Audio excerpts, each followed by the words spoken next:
विश्वास बहुत बड़ी चीज़ है। एक बार एक फिलोसॉफी के प्रोफेसर नाई के यहाँ बाल कटवाने गए। बाल काट रहा था नाई की आदत होती है जो जैसा व्यक्ति आता है उसी विषय पे बात करता है। तो वो उसने देखा कि आज प्रोफेसर साहब आए, तो प्रोफेसर साहब से कहा कि सर, संसार में भगवान होते ही नहीं है, और अपने तर्क देने लगा। उसने कहा कि सर, भगवान होते तो इतने सारे लोग दुखी नहीं होते।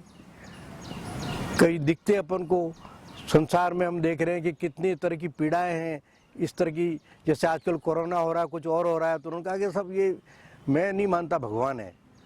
जब उसने कटिंग कर ली, प्रोफेसर साहब ने बाहर जैसे ही कुर्सी से उतरे, उन्होंने कहा कि इस संसार में नाई होते ही नहीं है। तो नाई आश्चर्य करने लगा, अरे सर, मैं नाई हूँ, मैंने अभी आपके बाल काटे और आप कह रहे हो कि संसार में नाई नहीं होते।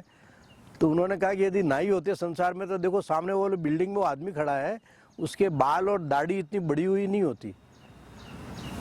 तो प्रोफेसर साहब ने जब ये बात कही तो नाई ने कहा कि सर, वो नाई के पास गया ही नहीं। तो यही बात प्रोफेसर साहब ने कही कि भगवान है लेकिन तुम उसके पास गए ही नहीं। यही बात है कि भगवान मूर्ति में या मंदिरों में नहीं मिलता है, भगवान हम सबके अंदर है। हम सबको उसकी पहचान करनी है। पूरा विश्व उस दैदीप्यमान ईश्वर जो हमारे मन के अंदर, हमारे दिल के अंदर बैठा हुआ है, वो चला रहा है। हमको उस पर विश्वास करना पड़ेगा। निश्चित तौर पर वो आपकी सहायता करेगा। उसको याद करके तो देखो, वो ज़रूर आपके पास में, लेकिन हम उसके पास जाते ही नहीं है क्योंकि हमको विश्वास ही नहीं है। तो विश्वास बहुत बड़ी चीज़ है। हर इस तरह की चीज़ों पर विश्वास करना चाहिए। आज मैं देखता हूँ कि समाज में सम्मान करना लोग भूल गए। हर व्यक्ति को सम्मान करना चाहिए, भाषा का, भूषा का, भोजन का, भाव का और भजन का। भाषा का सम्मान। आज हमारे देश में हम देखते हैं कि झगड़े होते हैं, अंग्रेजी के विरुद्ध लोग हो गए हैं। अलग अलग भाषाएं हम क्यों सीखें, इस तरह का विरोध होता है। 3 लैंग्वेज फार्मूला हमारे देश में लागू हुआ। साउथ में गए तो वहाँ हिंदी का विरोध होता है। तो मुझे बड़ा आश्चर्य होता है। भाषाएं सभी अच्छी हैं, सभी भाषाएं समृद्ध हैं, उसका समृद्ध साहित्य है।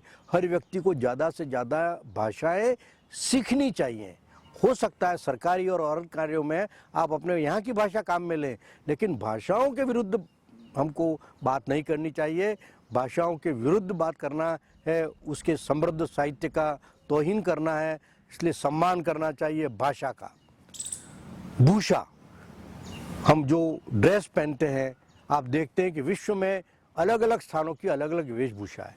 मैं अफ्रीका में चला जाऊं तो वहाँ की वेशभूषा अलग है, अरब कंट्री में चला जाऊं तो वहाँ की वेशभूषा अलग है। वहाँ की छोड़ो, केवल भारत देश में ही यदि हम पंजाब में चले जाएं तो वहाँ की वेशभूषा अलग है, साउथ में चले जाएं तो वहाँ की वेशभूषा अलग है। कई लोग मॉडर्न होते हैं, सूट बूट टाई में रहते हैं, उनकी भाषा अलग है।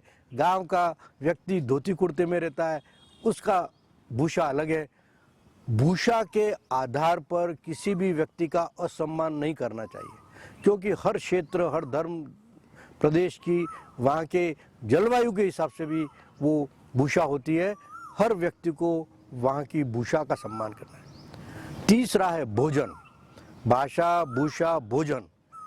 हम लोग भोजन के आधार पर लोगों का तिरस्कार करते हैं कई बार। अरे ये तो नॉन वेजिटेरियन है। अरे भाई, उसकी क्या गलती है? वो जिस घर में पैदा होता है वहाँ नॉन वेज खाया जाता है। वो जिस समुद्र के किनारे रहता है वहाँ पर मछलियाँ उपलब्ध हैं। मैं टुंड्रा में रहता हूँ तो वहाँ मुझे नॉन वेज खाना मिलता है, वहाँ सब्जियाँ नहीं है। तो सब व्यक्तियों का भोजन अलग अलग हो सकता है। मैं साउथ में जाऊँ तो मुझे इडली डोसा खाना पड़ेगा, नॉर्थ में आऊँ तो रोटी उनको अच्छी नहीं लगती, हमको इडली डोसा ज़्यादा समय तक हर रोज़ मिले तो अच्छा नहीं लगेगा। तो पर उस आधार पर हम किसी का असम्मान नहीं करना चाहिए। सम्मान करो भाषा का, भूषा का, भोजन का। भाव, विचार, विचारों में बहुत बड़ी शक्ति है। आज हम देखते हैं कि आए दिन लोग एक दूसरे के विचारों के बारे में असहमत होने पर झगड़ने लग जाते हैं। मैं टीवी पर डिबेट देखता हूं तो मुझे ऐसा दुख होता है जैसे वो वहाँ लड़ पड़ेंगे। और कई बार हम संसद में देखते हैं कि एक दूसरे की भाषा इतनी असहनीय कर देते हैं कि कुर्सियाँ फेंकने लग जाते हैं। हमारे नेता लोग कितना अजीब तरह का व्यवहार करते हैं। हमारे प्रसिद्ध लेखक एक थे वाल्ते, और उन्होंने कहा था कि हो सकता है मैं आपके विचारों से सहमत नहीं हूँ, लेकिन आपके विचार प्रकट करने के अधिकार की रक्षा करूंगा। दूसरे के विचार भी सुनो, आप असहमत हो, और सहमति का भी एक तरीका होता है। मन के हारे हार है, मन के जीते जीत। आप किस तरह से उसकी बात को काट सकते हो, बातों में कहो, न कि फिजिकली हम जिस तरह से बात करते हैं। तो सम्मान करना आना चाहिए, भाषा का, भूषा का, भोजन का, भाव का और भजन का। धर्म, आज देख रहे हैं कि हमारे देश के अंदर धर्म के नाम पर आए दिन झगड़े होते रहते हैं। इस धर्म का नीचे दिखाना, उसको नीचे दिखाना। मैं पूछता हूं कि कौन सा धर्म खराब है? जिन धर्म को अलग अलग धर्म के लोगों ने स्थापित किया है, उन्होंने सब अच्छी बातें लिखी है उस धर्म की किताबों में। किसी भी धर्म में खराब बातें कोई नहीं लिखी हैं। हर तरह का अच्छे व्यवहार की बात कही है, लोगों का सहयोग करो, दूसरे की सहायता करो, सच बोलो, ये सब बातें सब धर्मों में है। लेकिन हम छोटी छोटी उन पाखंडी लोगों जो उस धर्म को चलाने वाले हैं आज, वो इस तरह की बातें करके आपस में हमको झगड़ने का काम करवाते हैं और हम समाज में भ्रांतियां फैलाते हैं।